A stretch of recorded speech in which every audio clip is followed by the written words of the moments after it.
Under President Trump, there could be some dramatic changes in federal support for early education. That includes the Head Start program, which is funded by the Department of Health and Human Services and administered locally by the anti-poverty agency ABCD. To bring us up to date on some national and local developments is ABCD's President and CEO, John Drew. Thank you very much for being with us, John. Thank you for having me. First of all, Head Start is a program that has been helping kids for decades now. So 50 years. 50 years, half a century. What do we know about how this works? Well, I mean, first of all, 1966 and 67, I was a Head Start parent, so I can tell you that it worked for me at that time. But it is the most enriched program. But one thing is important. This is for low-income families across the country. It was put in purposely because of the lack of achievement between the poor and the well-off. We have all kinds of people from the world of education and children. So we need to have something to get poor kids and their families who are struggling to the point where they can actually compete in school. That's where Head Start started.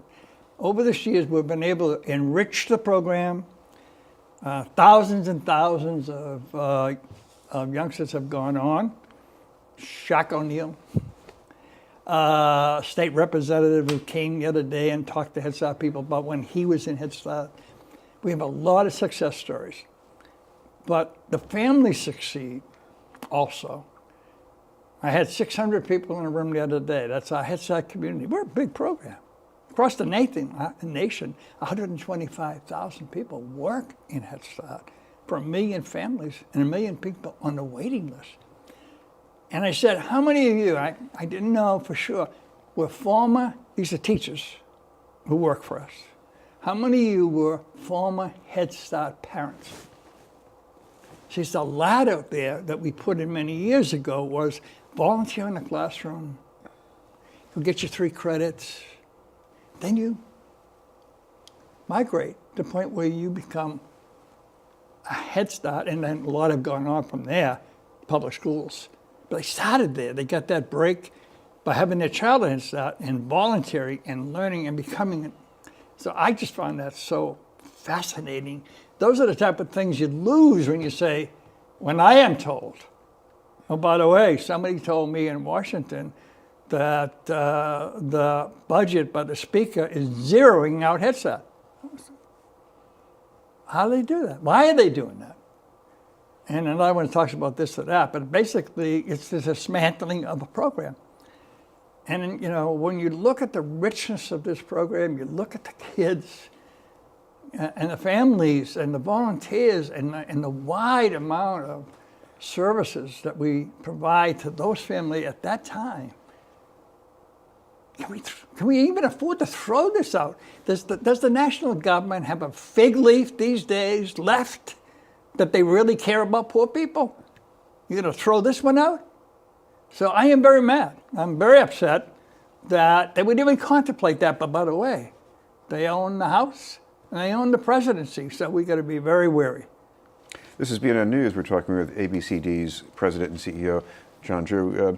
John, some of the other ideas out there about this from the Secretary of Health and Human Services, Price, he filed a bill a few years back, and his rationale was, states have early education programs too, so why don't we lump Head Start in with all the others, maybe have some experimental pilots, maybe try to get more private partners and competition and choice for consumers. It almost sounds pretty reasonable. What do you see between those lines? Well, of course, I'm not at all happy with his analysis when he was in Congress. Now he's actually in charge of our funding as the Secretary of HHS. It's the same thing. Whatever his motivations, I don't know and attribute to. He's a doctor, whatever. Doesn't work. We have 50 states, 6 territories. They all do things differently. Some have no kindergarten. Never mind early education. Some don't have the matching services necessary to make Head Start work.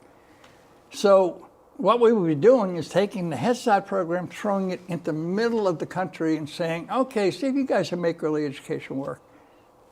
Believe me, In my opinion, I've done this before for a long, long time and saw what happened when that happened. The money disappeared into school apartments and other places where naturally money goes to. And before you know it, there's no real Head Start. There's no real program like we run any place. It loses its identity, it loses its focus. Someday, maybe the states will all be ready to offer universal, wonderful, perfect, lovely preschool and give jobs to their parents and get them housing and get them skills, because that's what's needed too. But they're not ready for it now. So if they want to throw us out, there's nothing to substitute for. Talk about what's different in your kind of early education, because there are debates about how much the academic skills learned matter, especially in the short term. But in the long term, these kids are doing great. What else are you doing besides the classroom academic skills? Well, every day the kids come in, and we make sure their nutrition needs are met. We also have people in the classroom. We have a foster grandparent program. These are low-income seniors. They're wonderful, all the way up to 95. They go to the Head Start every day, and they read to the kids, grandma.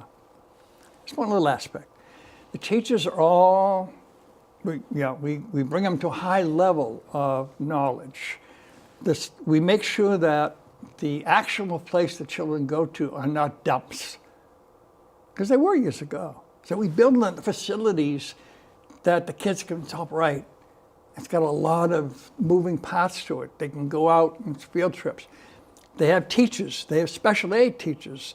There's a lot of teaching going on, informally and formally. But we're also making sure while we're guiding that child and their family through, we're making sure that, hey, maybe they didn't catch the dental problem at home. Maybe they didn't, can the child really hear? Can the child really see? Is there undetected things in their motor skills? Because you can't learn if you can't read. You can't learn if you can't hear. So those are the package. So they do lots and lots of learning. I mean, I have cards with me. The kids they make out their own cards for my Christmas things and done by 4-year-olds. So a lot of learning goes on.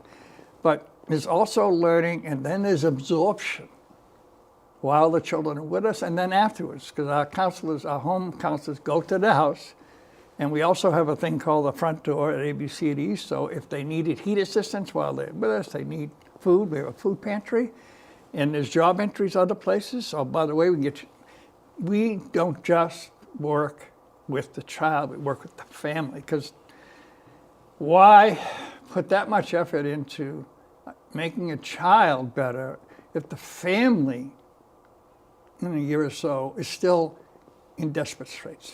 John, we should mention we do have a little bit of good news to Annie, because you're going to be expanding, at least in Boston here too. Well, we're going to open. We have about 38 sites, but 2,500 children, including Malden, Everett. But we have a place that's the old Cathedral High School on Harrison Ave, and within 25 feet of us lives the Cardinal. Wonderful man. He's agreed to help us in any way, he'll come over and open house. So we'll be putting well over 200 children into Harrison Ave. That'll be a combination of the children from the Asian community, South End community, and the West Cove. And we were going to open it last week, but we ran into weather, three storms. But it's the state of the art. And when we have an open house, whenever, we really want folks to come look at it, politically or just plain people who wonder, what's this Head Start all about? So we can show you rather than talk about it. Because showing you, you will see a facility that has abilities for children to be able to do so many different things. Just colors. Some kids are colorblind. Colors, there's all these variations. We have spent years and years and years in the Head Start community and in Boston. Our people, this is school vacation week. All our teachers are in training all week. Training on new methods of helping children in their classrooms. And that's part of it, the workforce we developed. We started a college, the Urban College of Boston, so we could get people into their associate degrees. A real continuing education. Thank you very much for being with us. Thanks for having me. John Drew from ABCD.